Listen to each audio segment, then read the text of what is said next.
Henry O'Neill was a perfectionist. Every morning he would make his rounds through White Oak Cemetery.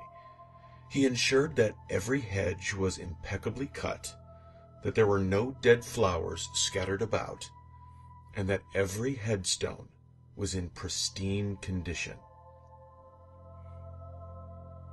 In his 20 years of groundskeeping for White Oak, he developed quite a spectacular memory for names. Not once had he ever confused Richard Wyatt for Wyatt Richards, or made his way to Tanya Michael's gravestone instead of Tanya Michael's.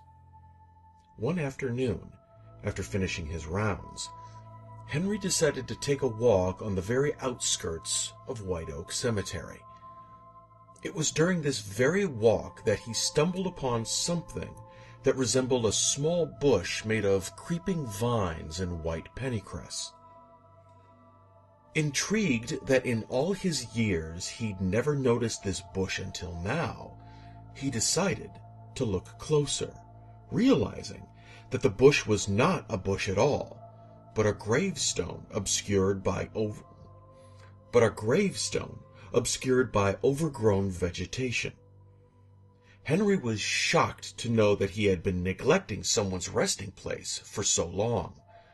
He immediately began pulling weeds up, wondering why this grave was so far from the rest. Behind the foliage stood a crooked, aged headstone, badly cracked and weathered with just a single name engraved across: Adelaide.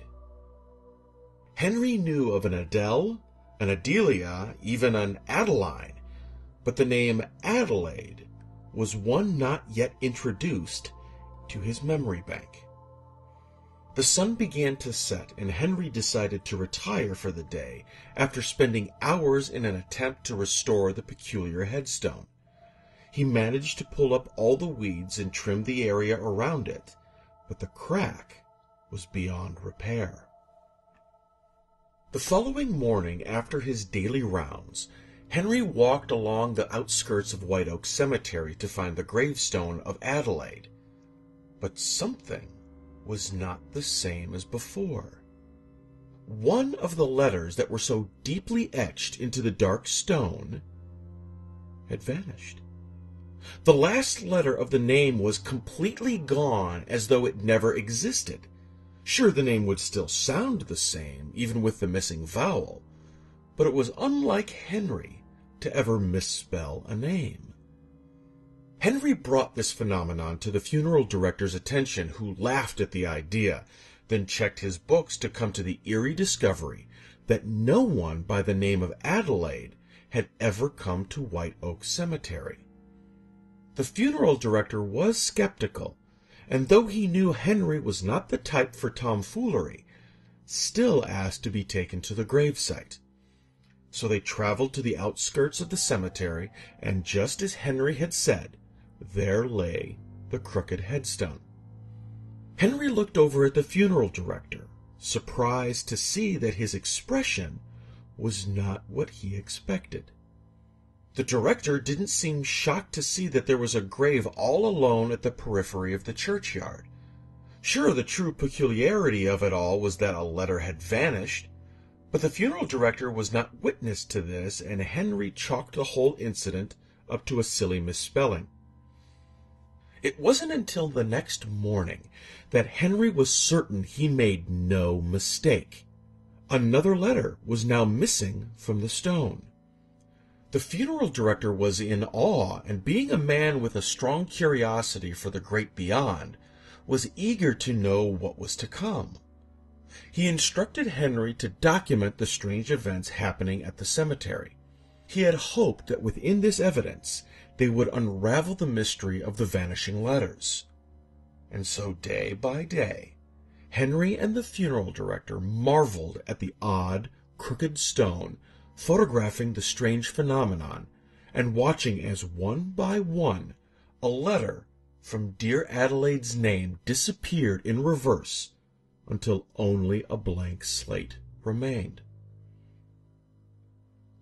Henry was fearful what would happen next, hoping that his name would not be engraved into the mysterious stone the following day.